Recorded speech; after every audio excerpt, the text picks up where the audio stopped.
Il n'y aura plus d'élections frauduleuses au Togo. Ce sont des propos tenus par Madame Brigitte Adjamagbo-Johnson, la coordinatrice de la coalition des 14 partis d'opposition. Nous allons revenir avec notre invité politique ce soir sur cette déclaration. Nous recevons Abel Rezoui Yao Badassé. Bonsoir, Monsieur Badassé. Bonsoir, Monsieur Samuel. Coordonnateur national du Parti du Peuple et de l'Intégrité. Avant d'aller même dans le fond de cette déclaration qu'a eu à faire Brigitte Adjamagbo-Johnson, comment vous observez la situation actuelle? Plus rien ne bouge. Est-ce que vous avez aussi cette impression qu'on est dans un statu quo, comme l'a dit le président français? Effectivement, nous sommes depuis un certain temps dans un statu quo sur le plan politique. Et aujourd'hui, tous les Togolais et toutes les obédiences politiques ont les yeux fixés sur la CEDEAO, et notamment le sommet qui va se tenir, je crois, le 31 juillet prochain. Et il est regrettable que la classe politique togolaise soit arrivée à cette situation. Et on aurait voulu que les Togolais se parlent entre eux et que des solutions soient trouvées entre nous les Togolais. Mais cela n'a pas été le cas et nous attendons. Ce statu quo, comment vous l'expliquez? C'est dû à qui, à quoi?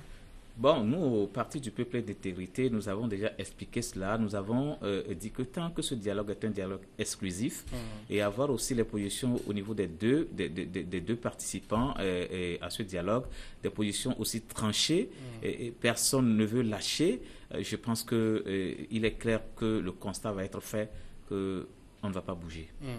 Et c'est là où on se trouve actuellement? Actuellement, c'est à ce point qu'on se trouve.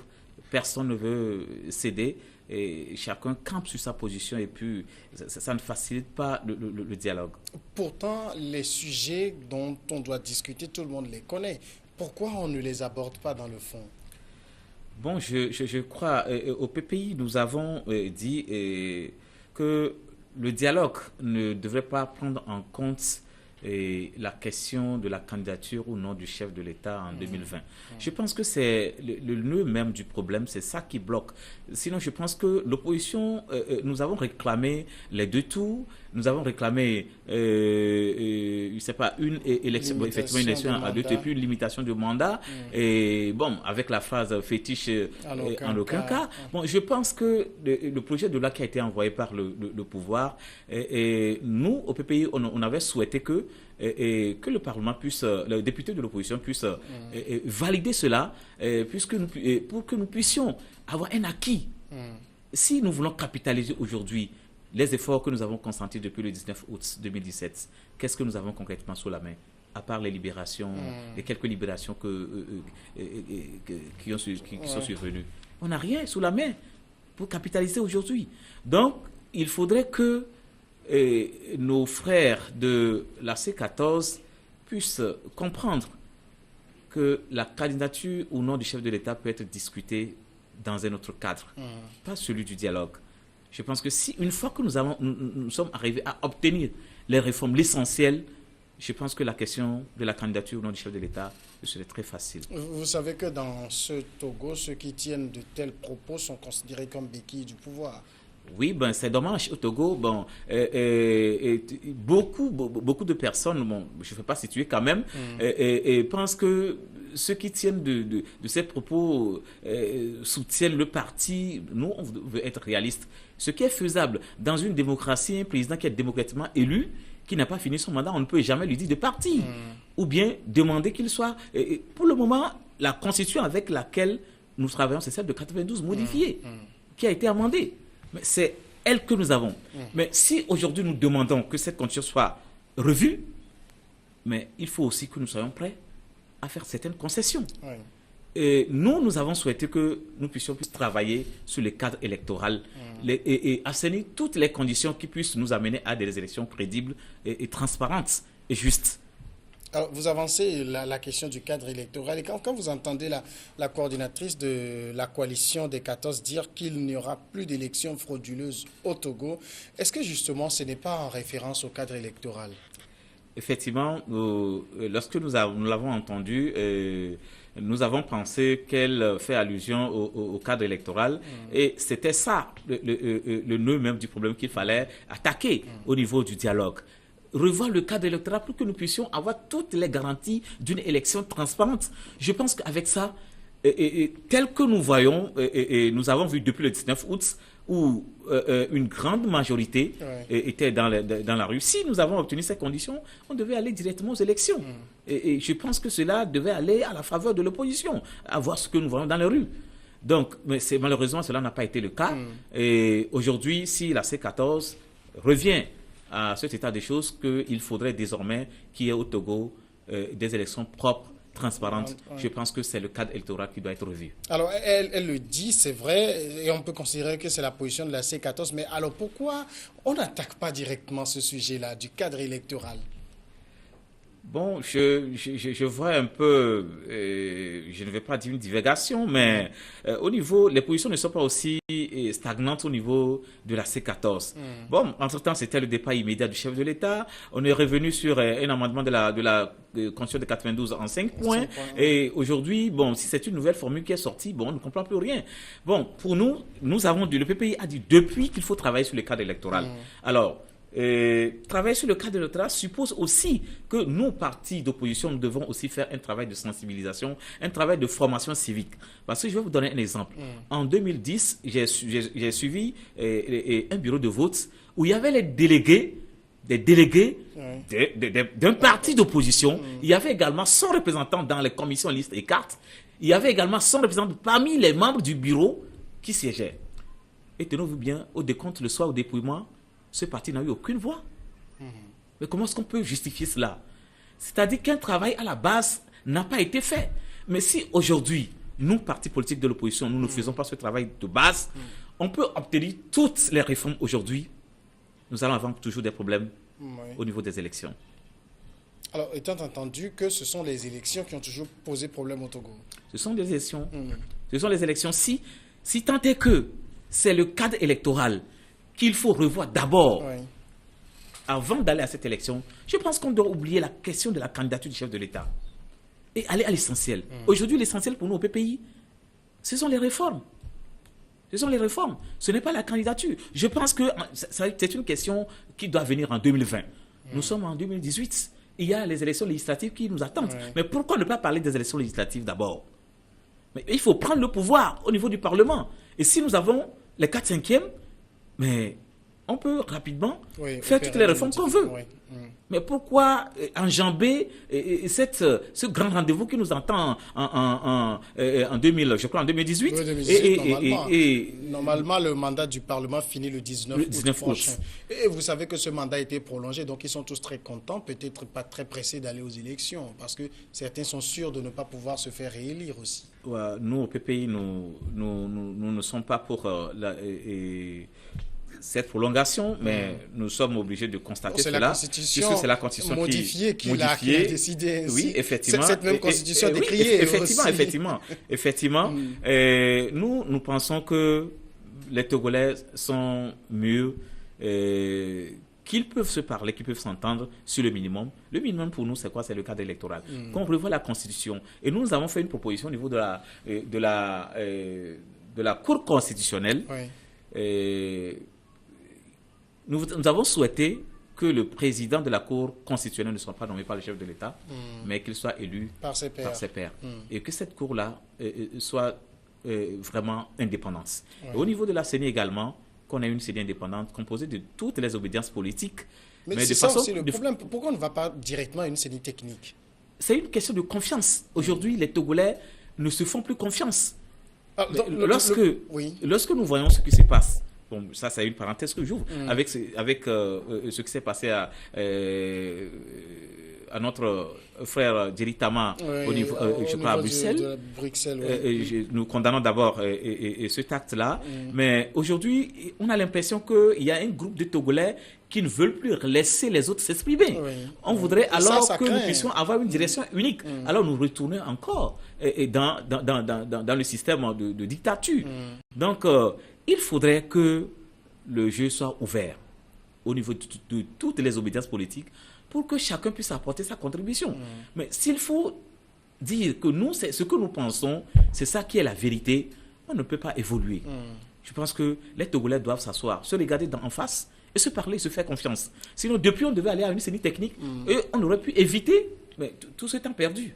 Est-ce que c'est vrai, puisque nous parlons des élections et elle évoque élections frauduleuses, la question de la CENI technique, on se rappelle, le président de la République l'avait évoqué dans un de ses discours. Est-ce qu'il est possible au Togo, avec les Togolais, aussi politisés qu'on sait, faire une CENI technique, purement technique? C'est impossible.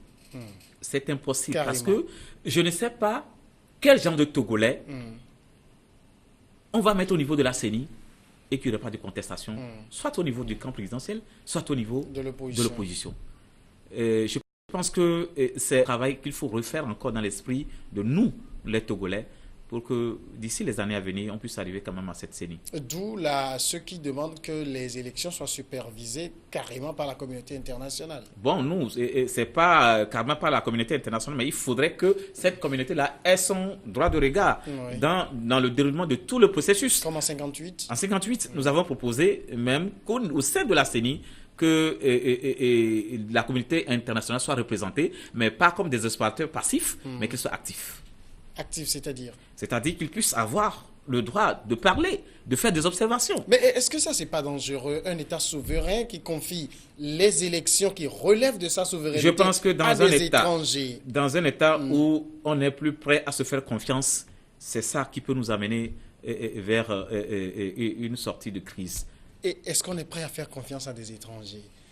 Parce qu'on se dirige vers une solution à la CEDEAO, mais vous entendez aussi de part et d'autre, tout le monde dit attention, c'est une solution qui ne va pas arranger le peuple. On a l'impression qu'on se méfie de tout le monde finalement. Bon, j'ai vu aussi un groupe de société civile qui fait pression sur la CEDEAO et a tranché dans un sens, mais je trouve que c'est pas normal. Aujourd'hui, quels que soient les cas, quelle que soit la décision que la CEDEAO va nous sortir le 31 juillet, je pense qu'il y aura toujours à dire. Donc, on en fait avec. C'est le Togo. Bon, ça doit changer. Alors, ce n'est pas quand même aujourd'hui que cette affaire, ce qui certains l'appellent combat politique, que ça a commencé. On a eu beaucoup de déclarations. Il y a des gens qui ont dit dans ce pays, pas de réforme, pas d'élection. Ils étaient les premiers à déposer leur candidature. Alors, quand Mme Adjamagbo dit il n'y aura plus d'élections frauduleuses, est-ce que tout cela, ce n'est pas aussi à mettre dans le compte de ces déclarations tonitruantes qu'on a entendues dans ce pays? Bon, oui. Ce que nous aussi, nous avons regretté premièrement, et bon, je pense que c'est ça qui a aussi amené la coordinatrice de la C14 à faire cette déclaration. Au sorti du dernier round du dialogue inter-togolais nous avons vu le ministre Barbara tenir des propos, bon, à notre niveau, je pense que nous avons vu qu'il était un peu... Il s'est trop empressé à prendre la date indicative de novembre comme étant une date fixée par la CEDEAO pour aller aux élections. Nous n'avons pas bien vu cela. Et c'est ça qui a amené Brigitte Adjamagbo à faire cette déclaration. Mais si la CEDEAO aujourd'hui revient le 31 juin et dit non, allez aux élections en novembre, alors quelle serait la position de la C14? Ça va être refusé? Moi, je ne crois pas. L'essentiel ici, c'est que les Togolais s'entendent sur le minimum. Et le minimum, pour nous, c'est le cadre électoral. Si nous avons pu réussir à avoir un très bon cadre électoral, je pense qu'en 4 mois, on peut préparer les élections. Qu'est-ce qu'il y a à faire justement au niveau du cadre électoral actuellement? Il y a beaucoup de choses à faire. Nous avons parlé tout à l'heure de la Cour constitutionnelle qu'il faut revoir, les modalités de nomination du président de cette Cour. Il faut au niveau également de la CENI. Actuellement, la C14 n'est pas représentée. Bon, elle peut prendre sa place même à la veille d'une élection et ça, c'est pas un problème. Les 4 places sont là et attendent preneur. Oui, mais je pense qu'il ne serait pas bien. Nous proposons que cette série carrément soit reprise et que ce soit un peu consensuel. Vous vous rappelez quand même que la composition actuelle de la CENI, ce n'est qu'en 2013, à l'issue d'un dialogue qu'on a décidé. Alors on va remettre chaque fois en cause les institutions parce que quelqu'un n'est pas content. Mais à partir du moment où certains estiment qu'ils étaient absents, ça dit, tout ceci c'est pour un souci d'apaisement, pour qu'on puisse mettre tous les Togolais à table et qu'on puisse dégager une CENI qui soit au moins accepté de tous. Sinon, aujourd'hui, je vois mal la C14 déléguer des membres à aller prendre place au sein de cette CENI. Je ne pense pas. à moins que je pense que chacun soit revenu à de meilleurs sentiments. Alors, refaire la Cour constitutionnelle, refaire la CENI, et puis le problème est réglé? Non, il y a la question du fichier électoral. Fichier électoral, c'est le gros du problème. C'est le gros du problème. Et nous, au PPI, nous avons pris le problème même dès la base. Avoir la nature même des Togolais qui votent, puisque le code électoral dit que pour voter, il faut être Togolais d'abord. Oui. Mais être Togolais suppose quoi? Il faut avoir une pièce de nationalité. Mais il faut voir les conditions dans lesquelles les Togolais obtiennent aujourd'hui la pièce de nationalité.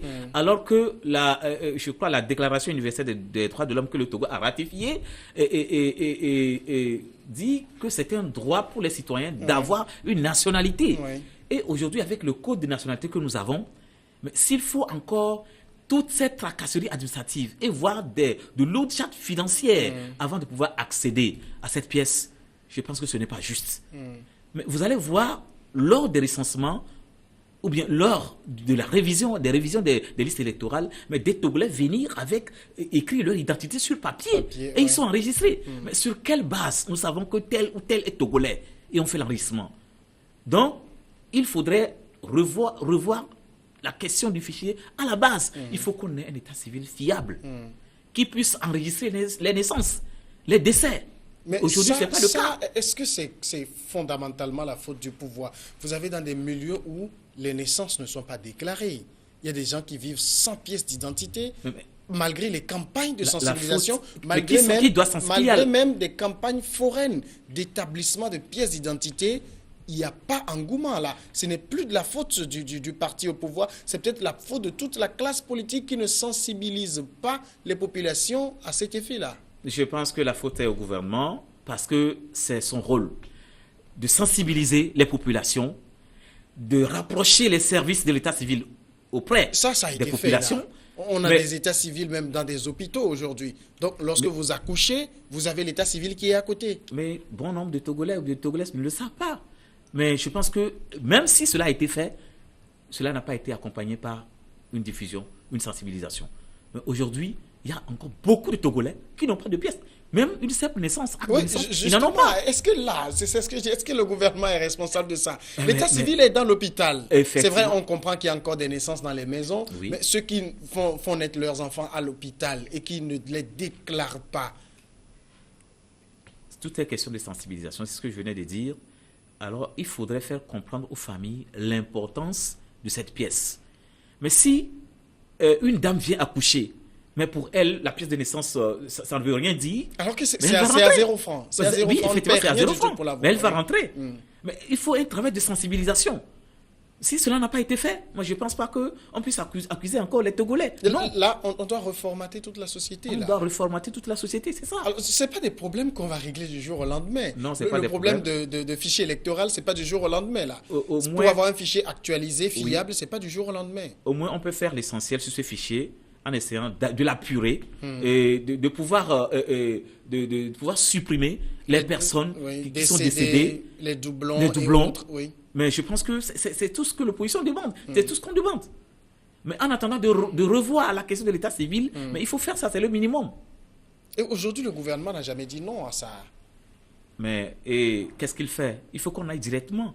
On passe à l'action. On a déjà vu en 2015, l'OIF était là. Mais si ce n'est pas l'OIF qui est arrivé et qu'on a. L'OIF également a constaté que notre fichier n'était pas propre. Mais après le départ de l'OIF, quelle action les gens se sont entendus pour aller aux élections avec ce fichier, donc ce n'est plus la faute du gouvernement. Mais je pense que après le départ de l'OIF, le gouvernement devait prendre ce problème à bras le corps. Si tant est que il a la volonté de pouvoir résoudre ce problème, le gouvernement devait enclencher depuis une stratégie pour apurer ce fichier.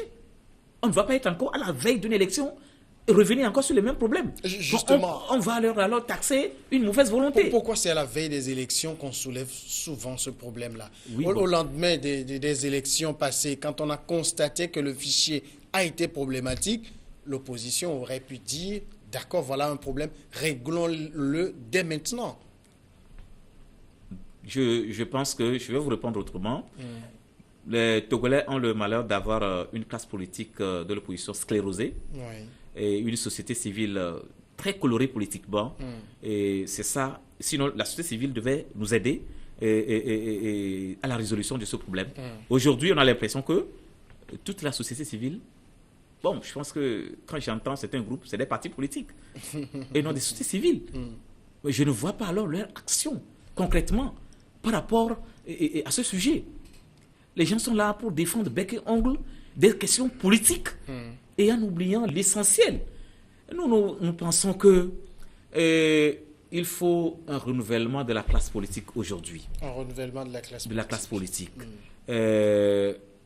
Les choses ont évolué et les partis politiques également doivent s'ouvrir à ce changement qui arrive. À leur tête, vous voulez dire? À leur tête, oui. Que les vieux acceptent de partir, c'est ça? Qu'ils acceptent pas partir, mais passer le témoin. Passer le témoin aux jeunes qui arrivent, mais qui ont des idées novatrices, mais qui sont très ouverts. Qui sont peut-être des idéologues. Hein. Des idéologues, vraiment. Alors l'idéologie, ça reste une idéologie. La réalité politique, elle est là aussi. Bon, au fait, mais je pense que si on laisse un courant d'idées arriver, mais cela va apporter quand même une bouffée d'oxygène à la classe et à la situation politique actuelle. J'ai vu au niveau du parti au pouvoir, c'est pas pour les cautionner, une nouvelle génération arrivée avec une petite ouverture quand même. Quand bien même qu'on sait qu'il y a des classiques, qui tirent encore. Cette nouvelle génération dont vous parlez est toujours à la botte de l'ancienne. Oui, nous allons mais je pense que c'est mieux. C'est mieux, les positions bougent un peu. En quel sens? Parce que depuis que cette histoire a commencé, le parti au pouvoir n'a concrètement pas bougé d'un seul iota. Non, nous avons salué. Braqués sur leur position également. Effectivement, nous avons salué les mesures d'apaisement et les quelques mesures d'apaisement qui ont été prises. Quand bien même ce n'est pas tout, ce n'est pas la totalité. Il n'y avait que ça, mais sur les questions fondamentales, à part le projet de loi envoyé, rien de nouveau n'a été proposé par le parti au pouvoir. Je pense bien avant septembre, est-ce que le parti au pouvoir était disposé à amener un amendement de la Constitution tel que nous l'avons vu en septembre? Est-ce qu'avant septembre, le pouvoir n'était pas dans cette logique? Mais les réformes, mais je pense que les réformes, ce n'est pas un cadeau. Mais c'est une obligation. C'est une obligation. Mais nous, en tant que parti politique de l'opposition, qu'est-ce que nous avons vu? Le parti était sous pression. Et il était obligé de céder. De céder. Mais maintenant que le parti a cédé, nous avons salué cela. Il y a des questions quand même sur lesquelles le parti ne peut pas tout de suite céder. Mais le parti aussi attend des gestes de notre part. Qui ont été faits. La coalition a évolué, vous l'avez dit, sur ses positions.